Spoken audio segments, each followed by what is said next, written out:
Today's seminar is called A Case for Compassion and the Myth of Free Will. Now, I can already tell you that after sending out this notice to a number of people, that people had mixed reactions to the idea and the ideas that we're going to be talking about today. One thing I want to make clear is that I'm not trying to change anyone's mind about anything. But what I am asking you to do is to be brutally honest with yourself as we go inward and explore and stretch our own beliefs. We all have our own beliefs. And try to see if there's room for a little more freedom, for some new ideas, and for some new ways of going forward. Okay? Okay. To begin with, I think it's important that we look at a few definitions.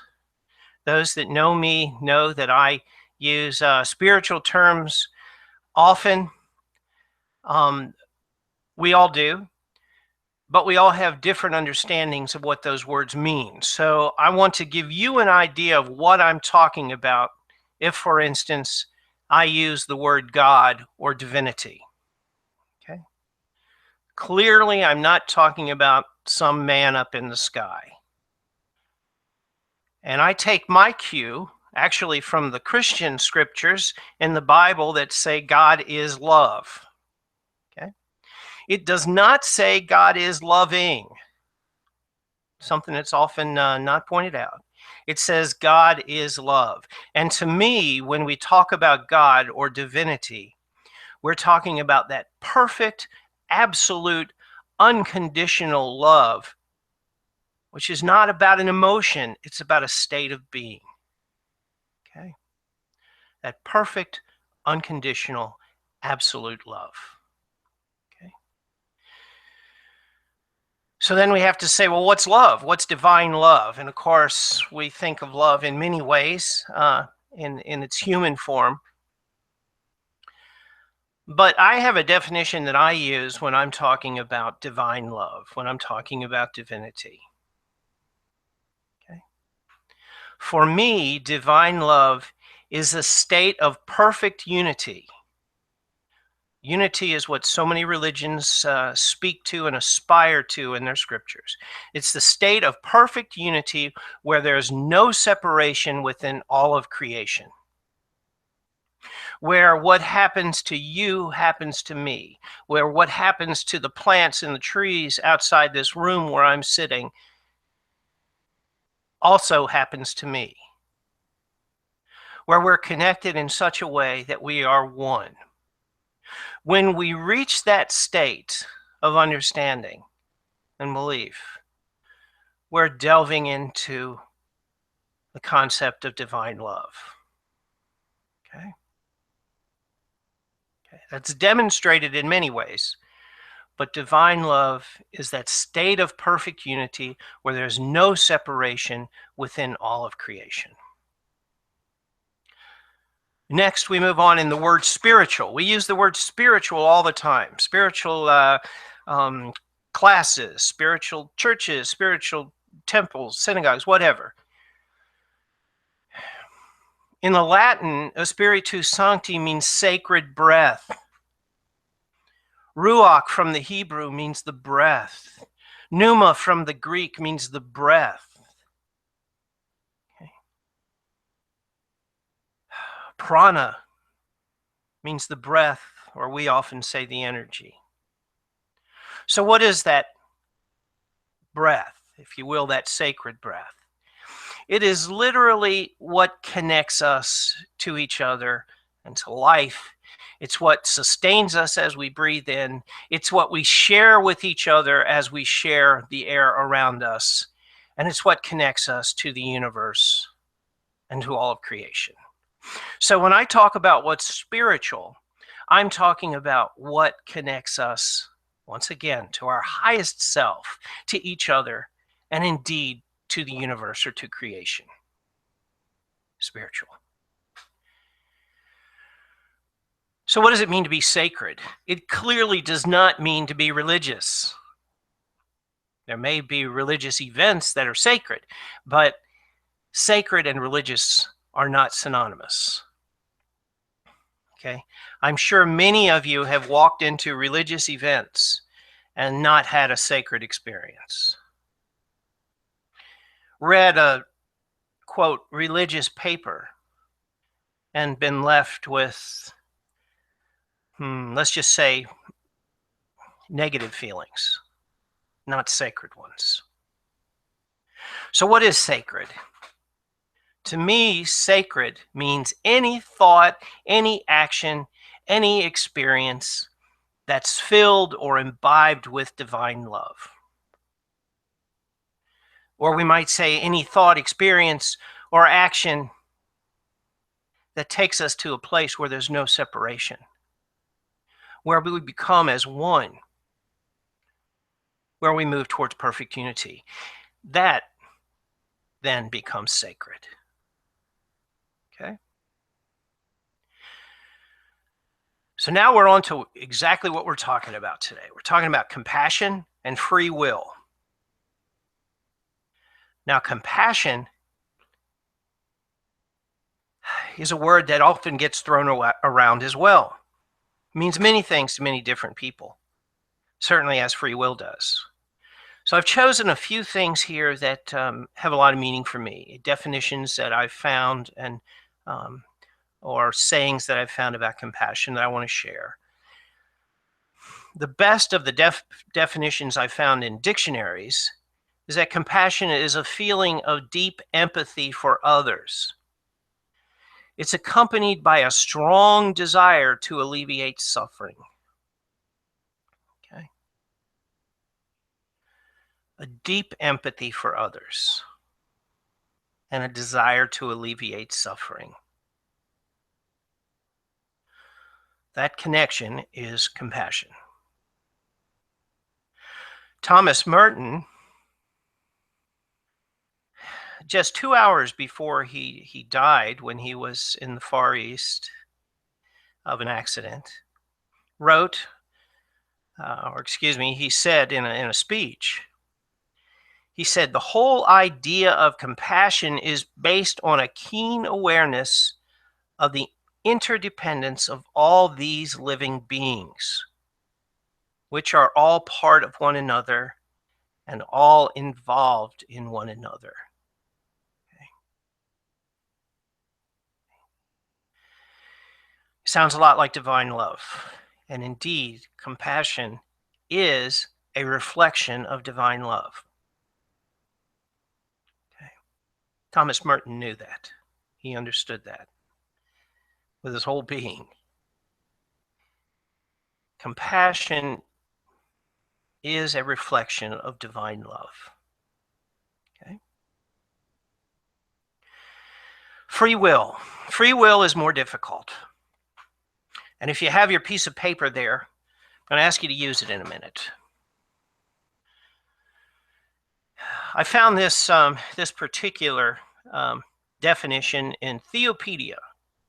It is a Wikipedia-like site that looks at spiritual questions, issues, words.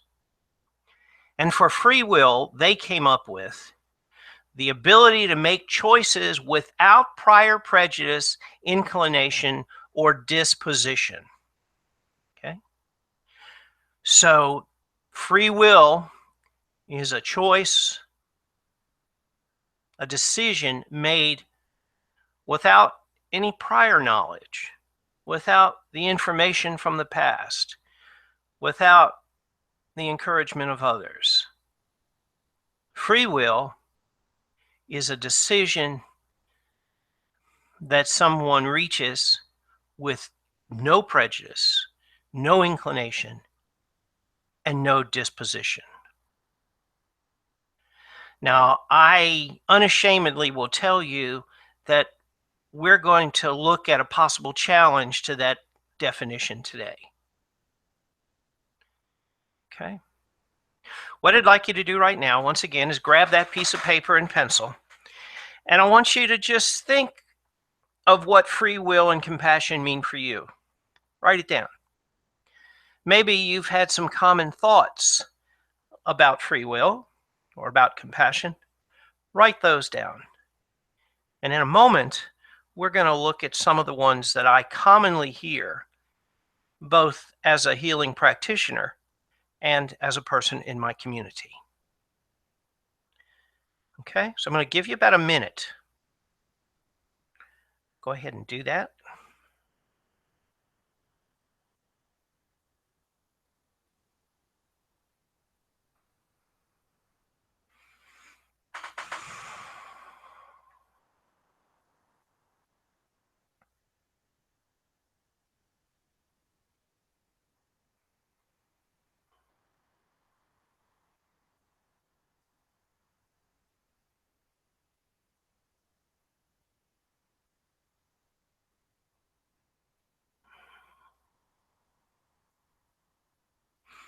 Okay, take just a few more seconds. And if you don't have a piece of paper, that's fine. Just think about some of your beliefs about free will, and in particular, and also about compassion.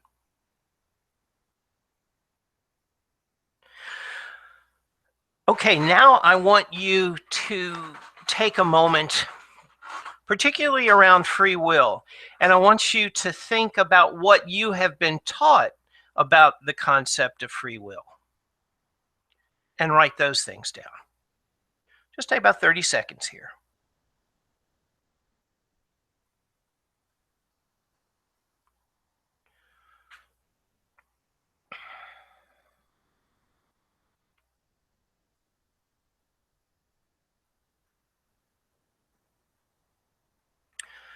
Okay, and of course you can continue to do this on your own if you choose at a later time. I want to say a couple things before I flick the slide forward. Certainly, we all seek to be compassionate. We all seek to have empathy with others, and certainly, if all the people that I know that are listening seek to alleviate suffering, both their own and in the world around them. That's a given. But what I don't know that people understand is that our beliefs about free will strongly influence our ability to demonstrate compassion in the world. And we're going to explore that more. Okay. This next slide is a collection of things that I've heard people say, beliefs that people have about free will. Okay. Now, certainly in the West, we want to believe, and particularly in the West, I mean, all over the world, but particularly in the West, we want to believe that we pull ourselves up by our bootstraps, and we hear things like, I've gotten where I am because I made it happen. Okay? Okay. We've all been told from the time we were in school, probably before, that the harder we work, the more likely we will be to reach our goals. A more common belief in the, quote, New Age is that there are no victims, just poor choices. Or people live the way they choose to live. And then we begin to see the way that our beliefs about free will impact our belief about the world around us. When we hear things like homelessness and poverty is a choice. People live the way they choose to live. I used to work with folks who were homeless in Chicago, and that was a common thing that that the community said or believed. Here's one that many of us can relate to, have been often maybe at the receiving end of this particular belief. People who can't lose weight or stop smoking are lazy and don't really want to change. So the idea that we hear and that we weigh upon ourselves is that if we can't change something in our life, it's because we haven't worked enough or don't want to work enough, because we're lazy and maybe we really don't want to change. Such a common belief. And finally, as human beings, people actually believe that free will is what makes us human. Okay? Free will is what makes us human. Now, I want to make a quick point. Making choices and free will are not the same thing. Okay? You can make a choice, remember, a prejudiced choice, a choice that we've been taught, a choice because of experiences. That's a choice. That's different than free will, which is a decision made without bias or prejudice or information or experience. It's made in and of itself. Okay? If we're really going to look at free choice and compassion for that matter, we have to first look at the basic building blocks of our mind, of our brain. We have to see how information is processed and ultimately how we move. Okay. In this picture, you actually see two neurons, or nerve cells, if you will. Now, nerve cells are the cells which move electrical current or impulses through the brain. They carry an electrical charge. Okay. And we have several parts to a neuron. If you look at those sort of finger-like extensions, look like little alien fingers, those are called dendrites, little branches off of the main core of the body of the cell, the neuron cell. Okay. Here's one of the most important pieces. If you look here, you see axon. The axon is the pathway of those electrical impulses to the next neuron. Okay?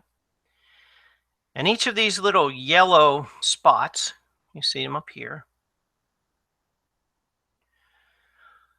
are the little, well, actually, their name is axon terminals, and beneath those terminals is a synapse where neurotransmitter molecules, big words, travel across the space and are picked up by receptor sites. Okay? So this electrical impulse travels down to the terminals, passes through the synapse, and is picked up in the next neuron by these receptor cells, or receptor sites, Okay. Now I'm going to give you an idea of scope when we look at the brain. There are at least 100 billion neurons in the brain. Already it's beyond my comprehension to imagine 100 billion neurons. Now here's where it really gets amazing. When we look at these axon terminals and the synapses that actually carry the impulse to the next cell, there are between 100 and 500 trillion of them in the brain. It's unfathomable. It's amazing to think about. It's like looking into the sky and trying to imagine the number of stars beyond our own vision. It's incomprehensible almost. Okay. Now here's the thing. Every time we have a thought, a series or a a series or a group of neurons fire an electrical charge that gets passed to these neurons, or actually it's a group of neurons, for that particular thought. Every experience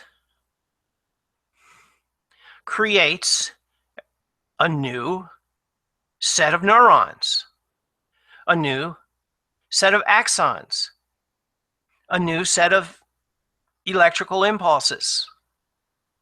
Okay? And they don't go away. They remain in the brain.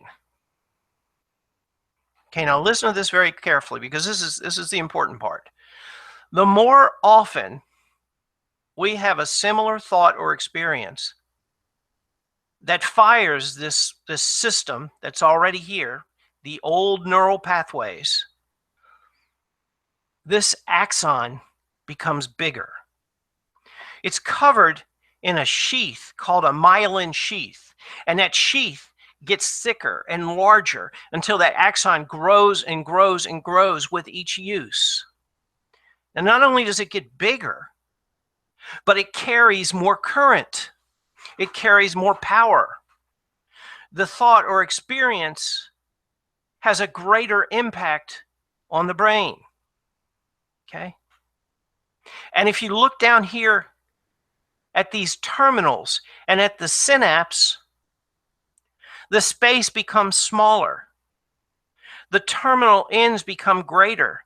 The neurotransmitter molecules increase, as do the receptor sites. So when that old thought, old experience, okay, that old tape, if you will, is played, the brain fires with incredible power and speed and influence. Okay? Power and speed and influence.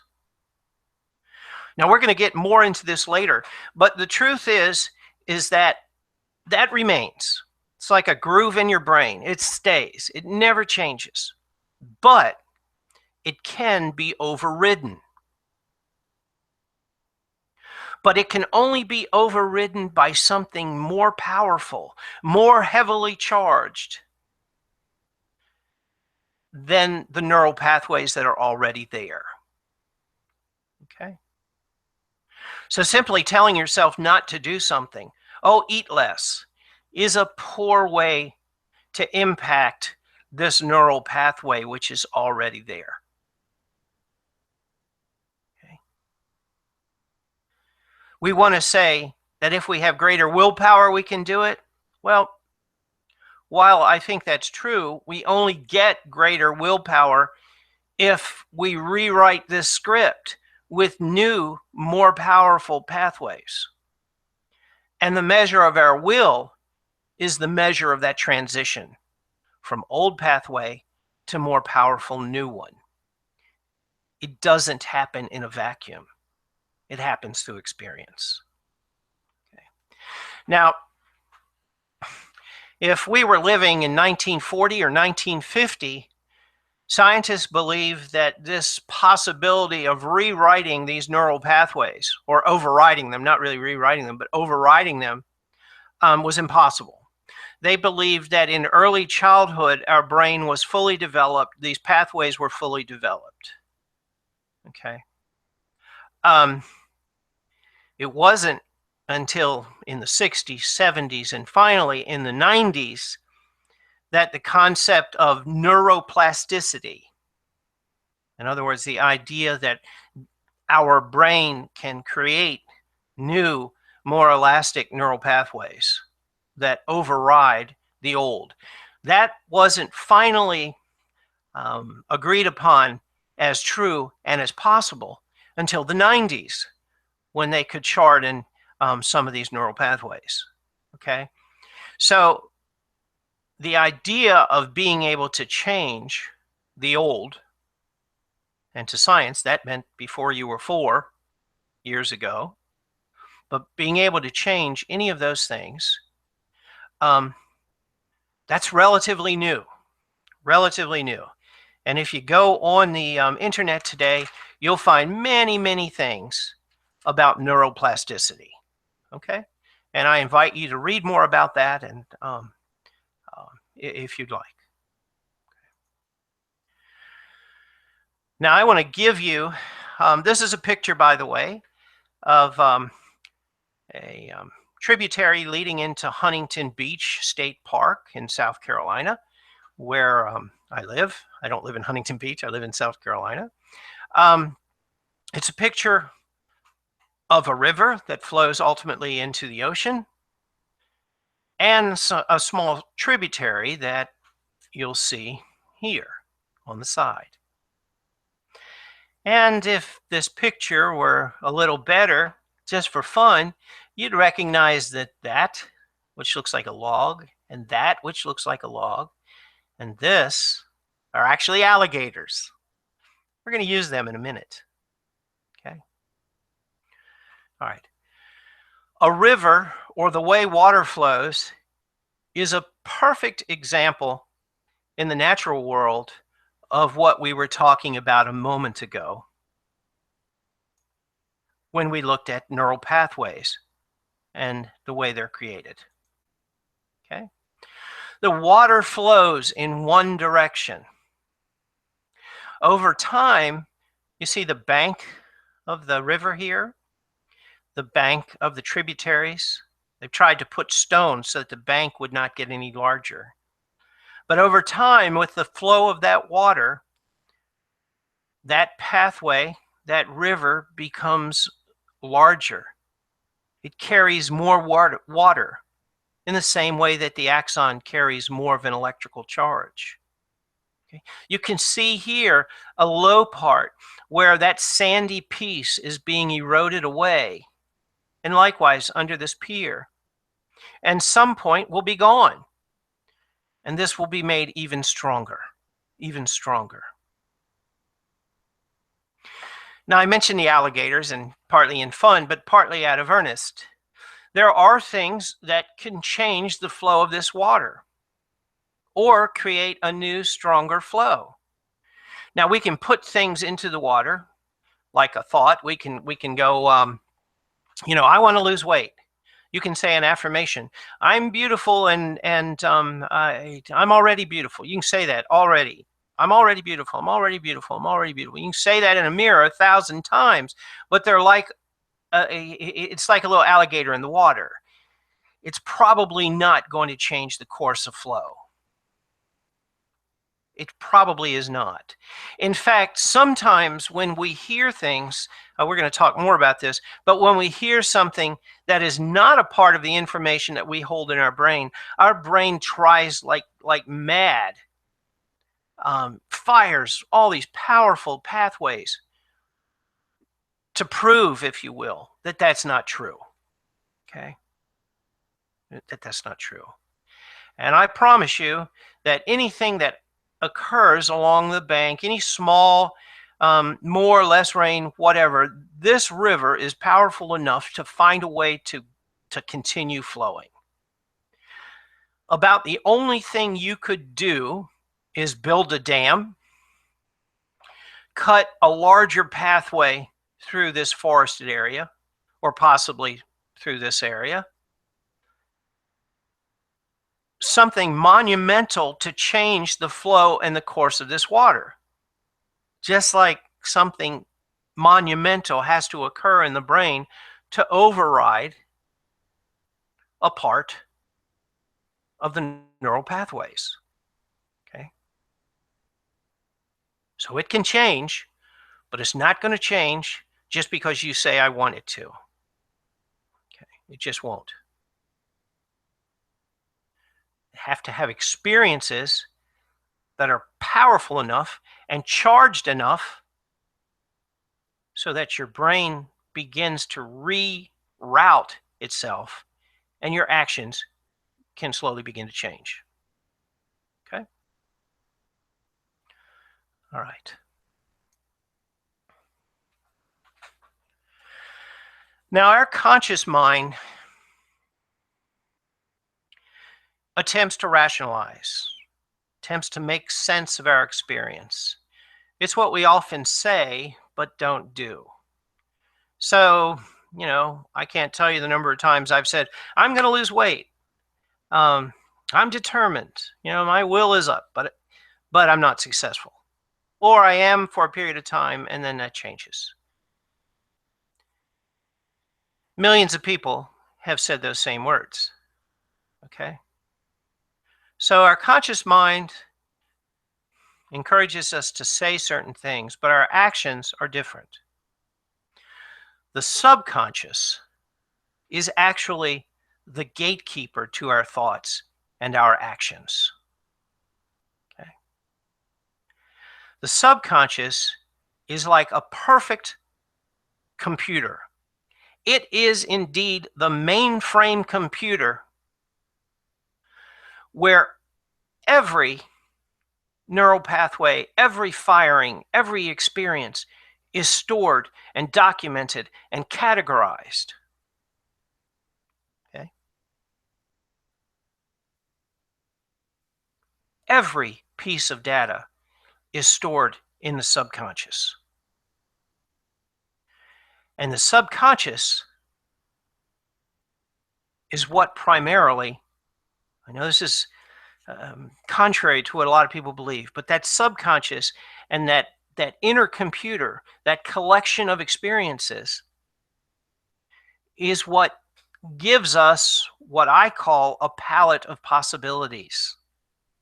So within all of those experiences, we have a palette of choices, if you will. So you may believe that you can run a mile, but the idea of running 10 miles is not a part of your experience. And you believe that no way could you do it. Okay? You might say, oh, if I try hard enough, I'll run that 10 miles.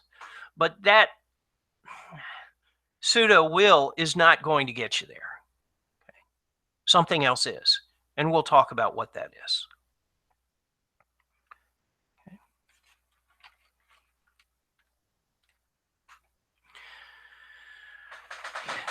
Now let's talk about compassion for a minute.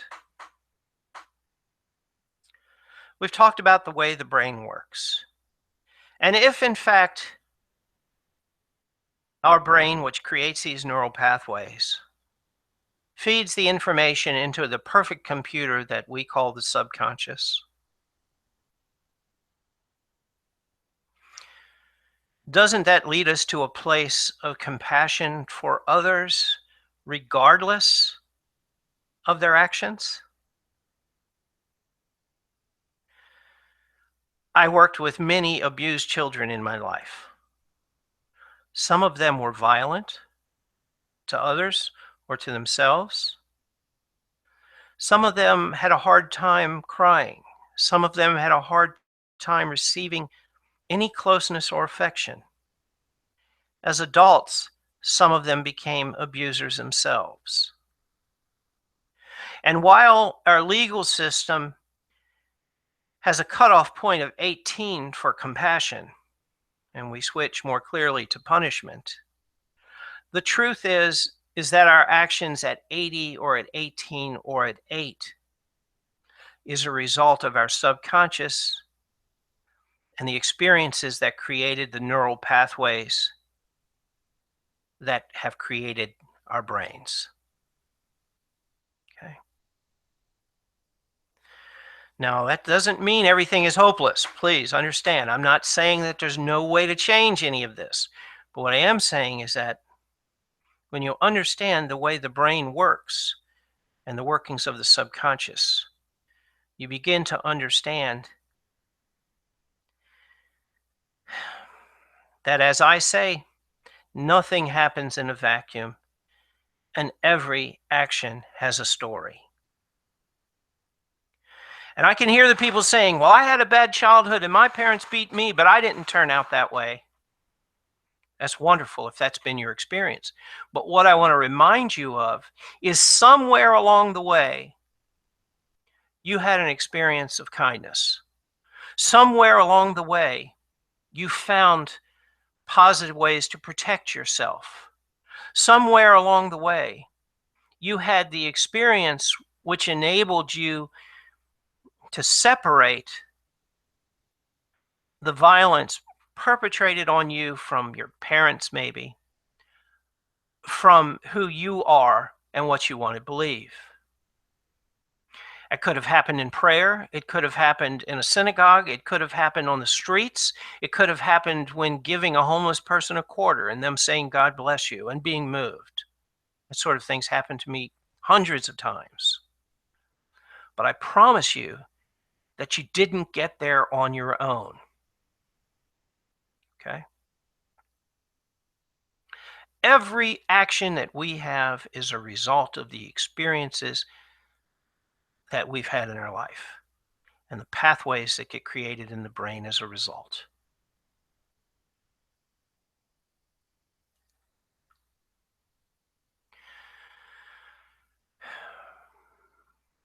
I love this picture. When I was looking for a picture that demonstrated compassion, I found this one. It's a soldier in Korea.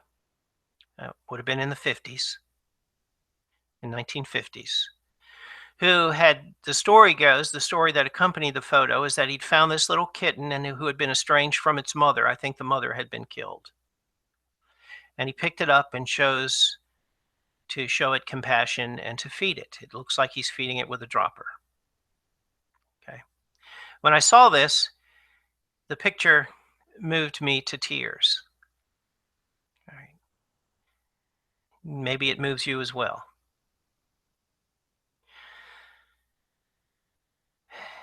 The well-known Buddhist teacher Thich Nhat Hanh, and I quote him often because what he says has moved me in a dynamic way, helped me to create what he calls a drop of compassion, even in the midst of anger, even in the midst of feelings of betrayal, even in the midst of my worst moments. Now, what Thich Nhat Hanh says, and it's not lost on me that we're presenting this on 9/11. That was not my original intention, but somebody pointed it out to me. And right after 9/11 and the terrorist attacks, I hate to use the word terrorist attacks, it's just, anyway, but on the attacks on 9/11, Thich Nhat Hanh was asked, how does he manage? How does he work with issues in the world that are so horrible and horrendous? And he said, the first thing that we need to do is ask ourselves, what about those individuals that actually, committed suicide as they killed so many? What about those individuals, their experience, their past, allowed them to do this horrendous thing? Okay.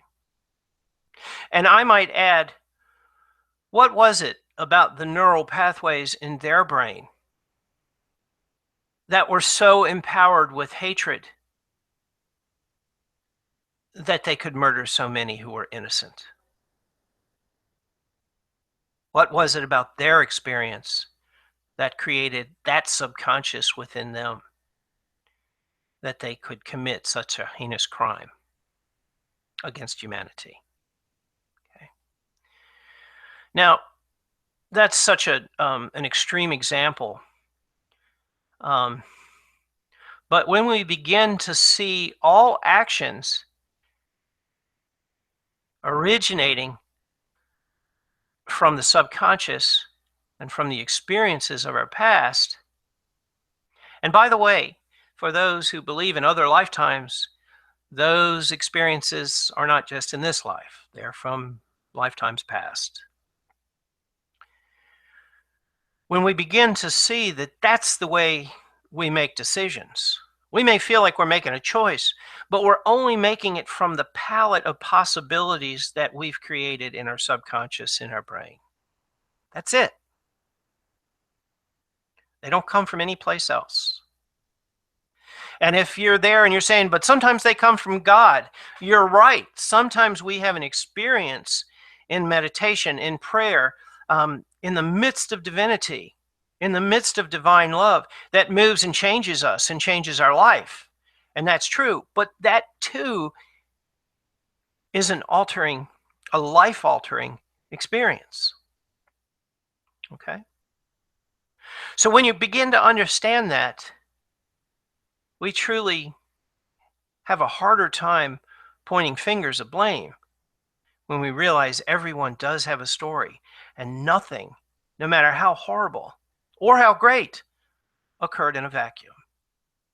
And something, if you look in this picture, about this soldier, about his heart, about his experience, about his subconscious, led him at a time of battle. He's down here beneath these battlements, where he picked up this almost newborn kitten and chose to give it a chance to live. Okay? A drop of compassion.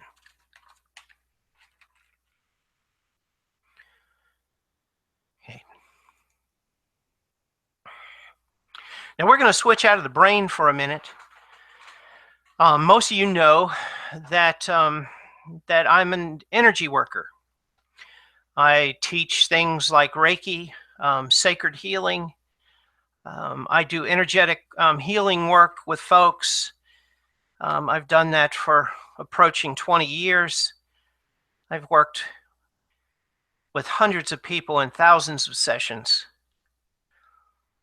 And I need to talk for a moment about the energy field that surrounds the body, what some people would call the aura.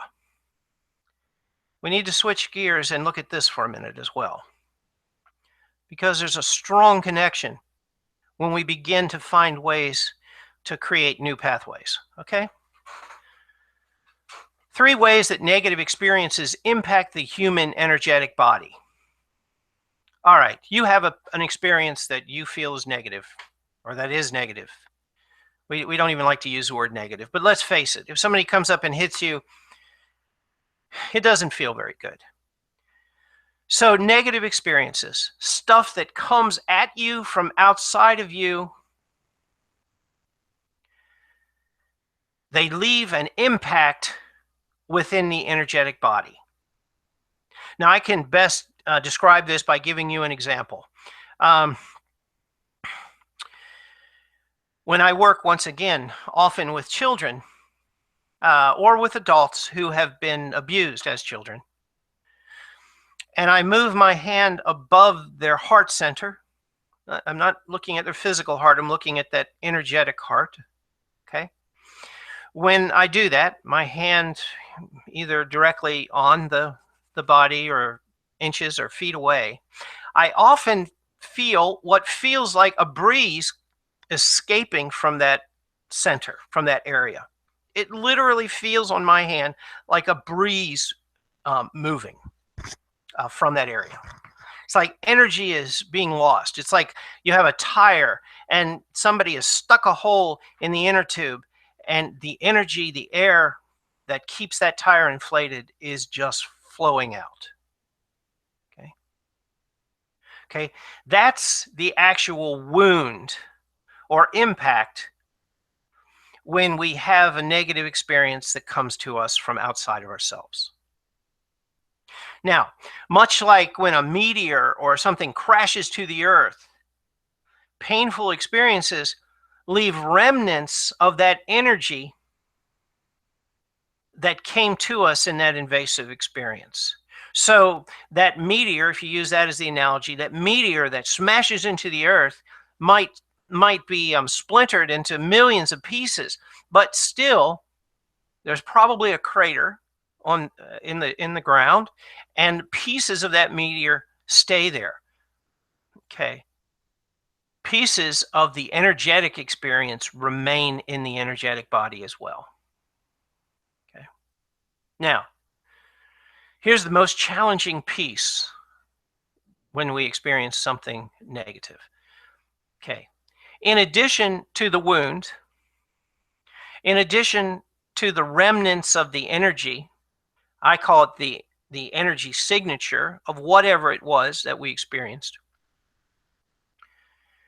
we create in that energy field in our life, in our brain, ways of working with that invasive experience,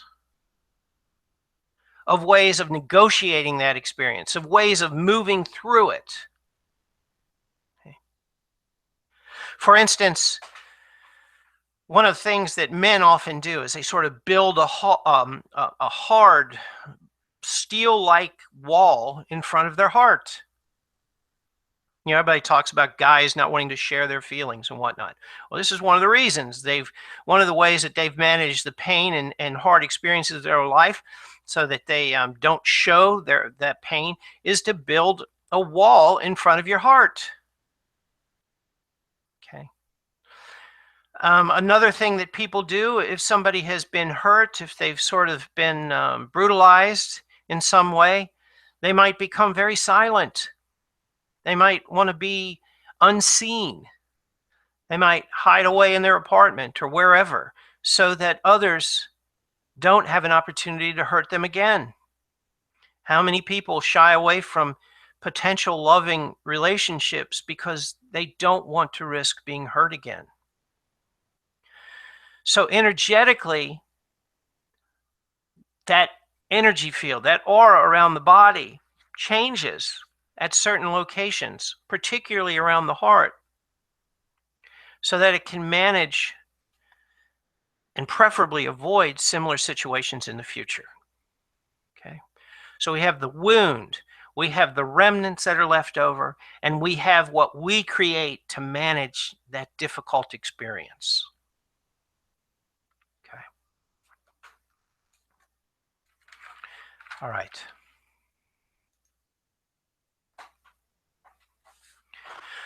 Now, one thing I want to say about that before we move ahead. Here's the clicker. Here's the reason I've talked about the energy piece of this. If you, as a healing professional or as an individual who seeks more wholeness, want to create new pathways, want to create a new palette of possibilities, then you have to attend to all three of those energetic realities. You have to work to heal the actual wound. You have to work to remove the remnants of that negative experience. And you have to work to unravel what you've created and at one point protected you, but today is no longer needed. Okay? You have to deal with all three. Therapy, traditional psychotherapy, only dealt with one. You know, the wound, or we might say the story in psychological terms. You know, when somebody comes in, their story. How many times have any of us been in counseling or therapy where we just kept or worked with somebody that just wanted to keep retelling what had happened to them over and over and over and over? We need to respect it, to honor that experience, to acknowledge the experience, but we don't want to end there. Okay. Okay. We move on to the second piece, the remnants. Most of us don't even know that there's remnants of our past stuck in our energy field. When I asked you early on to write down or to consider the messages or what you had been taught about free will, that's what I was talking about. The remnants of experience, not necessarily negative, but the remnants of those experiences. Sometimes when I work on somebody, my hands will be over them and I will feel their mother, their father, their brother, their boss. I will literally feel them or their energy in that spot because the person carries it around. The person carries around those old tapes, those messages, and they're not even aware of it because it's played out in the subconscious, not in conscious thought. And the toughest thing at all is for us to work and find new ways, more powerful than the ways that we have already discovered to negotiate those bad experiences. We need new ways, new pathways of thought. But to do that, we can't lie to ourselves. We can't say, I don't know, give ourselves an affirmation and say it 1,000,000 times and think that that's going to be powerful enough for a person who basically lives inside to want to be outside. They have to have the positive, loving experiences to be able to handle that. Okay. Now I'm going to take this a step farther. And this, you see these two tigers here. I thought that was a great picture as well. When help becomes harm, when people come to us either as friends, as family members, as clients, I've already said we want to be compassionate. We want to help remove some of the pain. But the truth is that often, I hate to say this, but we do more harm than good. So, for instance, remember I said you have to deal with all three? If somebody goes to a therapist and all you do is talk about the story for 6 months or 6 years, then that person is never going to be able to move. They're not creating something new. Now, there is the value of being heard and being respected, and that does as well. But there's not going to be much movement.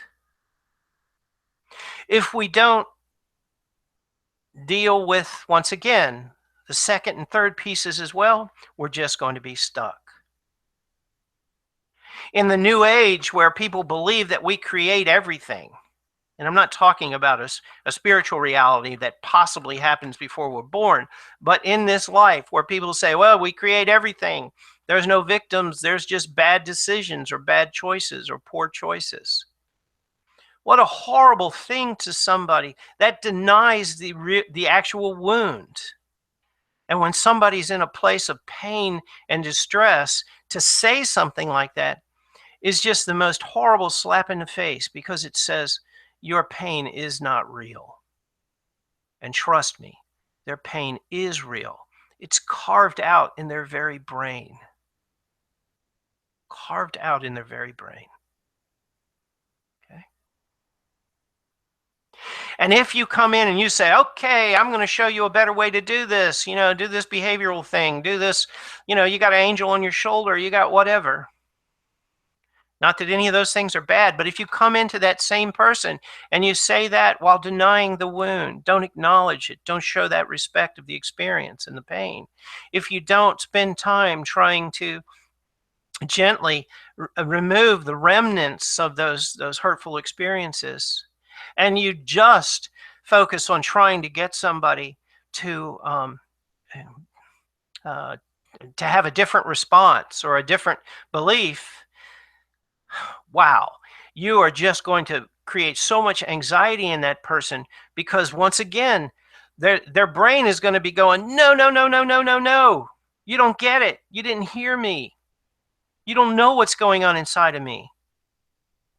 No matter how hard a practitioner says, I know what you feel, or I get it, or I understand. Okay? So we've got to look at all three pieces if we want to rewrite new neural pathways that change our subconscious and open the possibilities on our palette. Okay?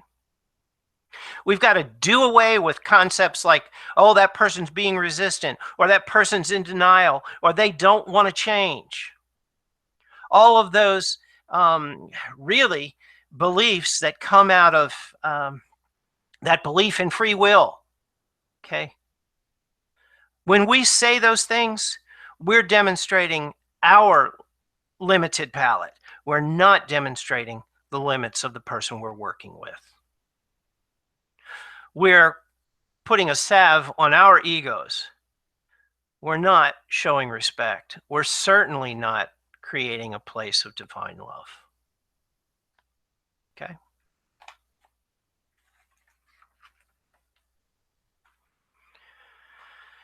Okay.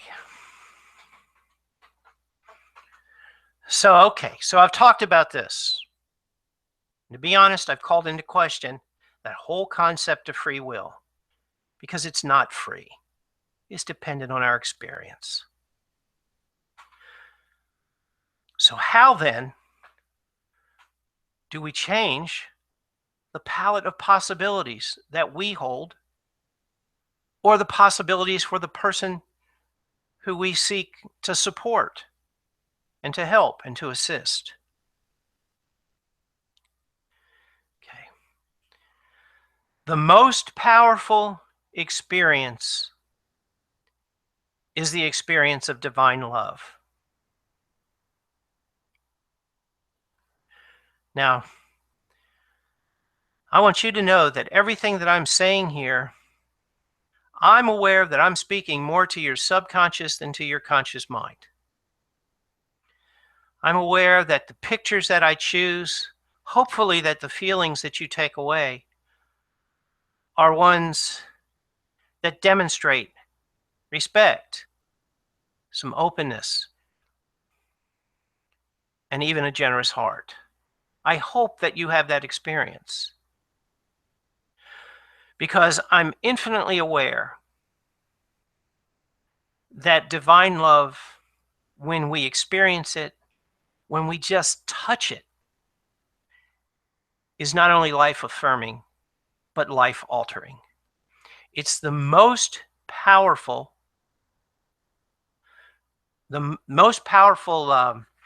way to change the pathways of our brain. And it can happen in an instant. It can happen in an instant. So how do we get there? What do we tell somebody? Well, my belief when I see a client or talk to somebody on the phone, the first thing that I want to do is create an environment of respect. I want to try as best as I know how to do to create an environment of divine love. I want to listen. I want to try to understand and feel uh, what the person has to tell me. I only move when the person gives me permission to do so. I only go as deep as the person gives me permission to go. No matter what I think I know, no matter what I think I intuit, no matter what I think I see in the person, I don't want to look any further than they invite me to go. And usually that changes over time, because they invite me further and further into their experience as they begin to trust not only that I'm there to listen, but that I'm actually there to walk that path with them. Okay? That's my intention. Sometimes I do it well, sometimes I do it poorly, but that's my intention.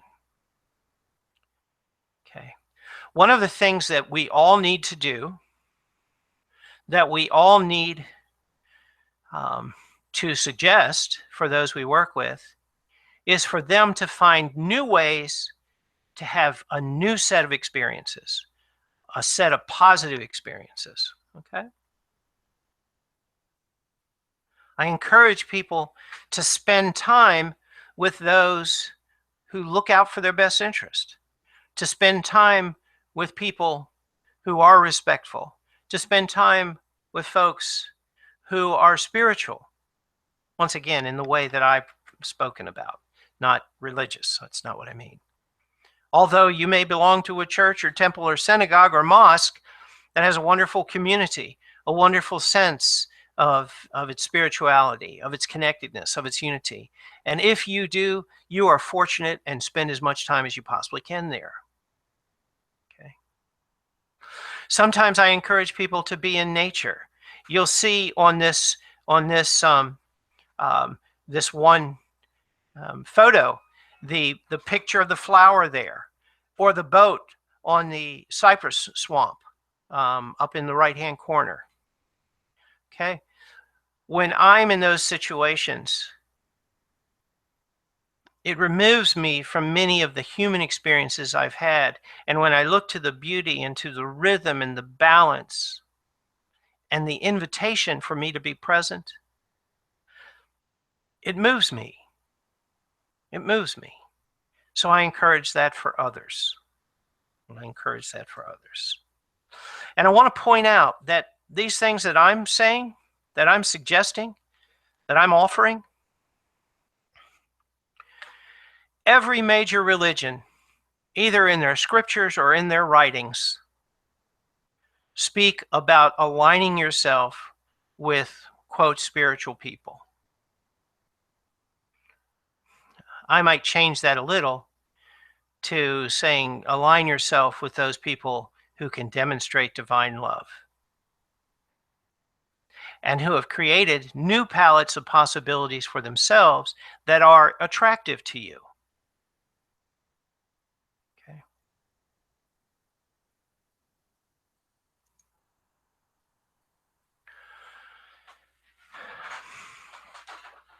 I'm going to continue as we look at this slide. I'm going to continue talking about some of the things that we can do. As individuals, we need to be able to be still sometimes. If that's meditation or prayer or walking in the woods, it doesn't matter. We need to be able to be still so that our minds have an opportunity to turn down the volume, to decrease the amperage. Okay. If we can't do that, it's hard for us to be prepared to entertain the idea or the thought of a new experience. So I certainly encourage that for everyone.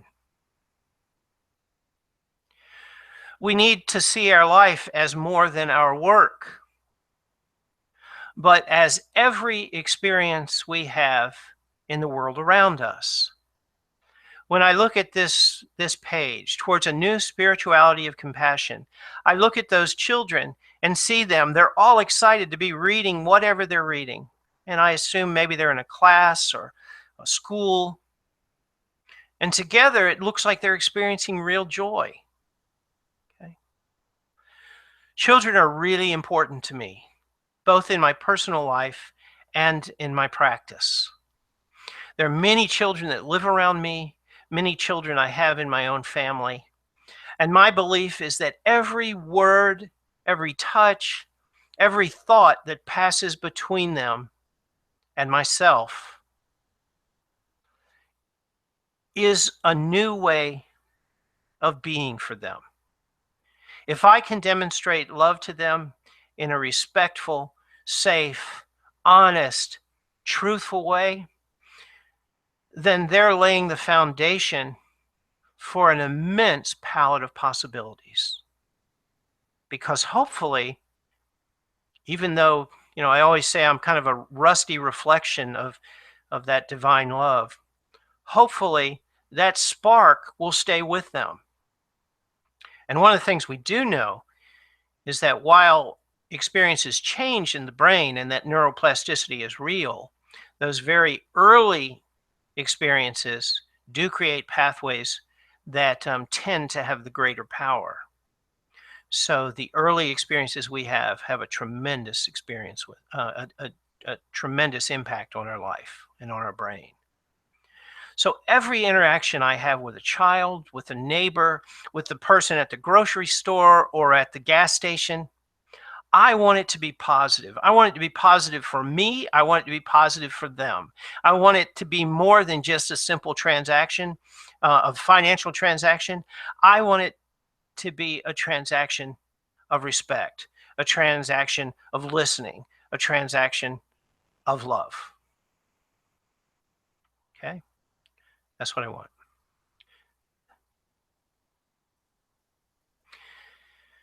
Thomas Merton said, "Compassion is the keen awareness of the interdependence of all things." When I see that flower, when I see those children, when I see this man worshiping in the mosque, when I see these folks holding hands, apparently in a circle, I need to remember that not only are they people out there, but we're all part of the same body of God, the same body of divinity. Their human efforts do not occur in a vacuum. But just like me, their human efforts and their will is limited by their experience. So every time, once again, that I have an interaction with nature, with a group of people, with somebody in prayer, with a group of children, with an individual child, I want to remember for myself that I'm a part of the body of God. That even though we look separate, we look different, we are the same. Hafiz wrote a beautiful, beautiful poem. It's called Each Soul Completes Me. And he says, my beloved said, and he's talking about a conversation with God. Beloved in this context means divinity. He said, my beloved said, my name is not complete without yours. And I thought, how could a human being's worth be so great? But God, knowing all thoughts, and all thoughts are just simple, innocent steps on the path, then addressed my heart. And he revealed a sublime truth to the world when God sang, I am made whole by your life. Each soul completes me. Wow. Hafiz said it so much more beautifully than I just did. But each soul is a part of the body of divinity. Each soul. And while here in our human form, we may believe in free will, the truth is that our human minds are a collection of our experiences. So it's incumbent on us as healers and as individuals to first reach out to the best of our abilities with compassion and dignity and grace and honesty to every person we meet, the most challenging to be with and the easiest to love. Every person that we meet, we want to touch on a moment of divine love with them. Okay?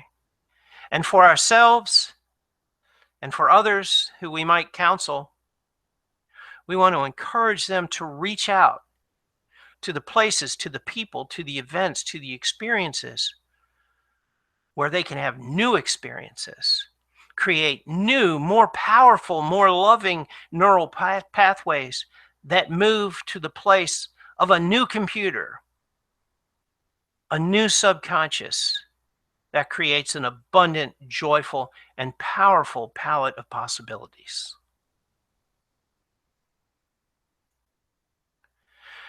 I hope that the pieces that I've shared have at least sparked some curiosity, have at least encouraged us to expand our beliefs and our thoughts.